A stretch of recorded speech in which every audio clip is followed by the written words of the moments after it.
Hi, in this video I'm going to show you how to find computer specs on Windows 11. Finding your computer specifications on Windows 11 helps you understand your system's performance capabilities, plan upgrades and troubleshoot issues effectively. So let's start the video. The easiest way to find your basic computer specs is through the Settings app. So right click on the Start menu icon and then select Settings. In the Settings window, click on the System tab on the left sidebar. Now scroll down and click on About section.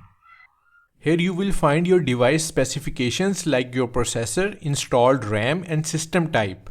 It also shows your Windows version and build number, which can be handy for updates. For more detailed information like your BIOS version, motherboard model or other components, you can use the System Information tool.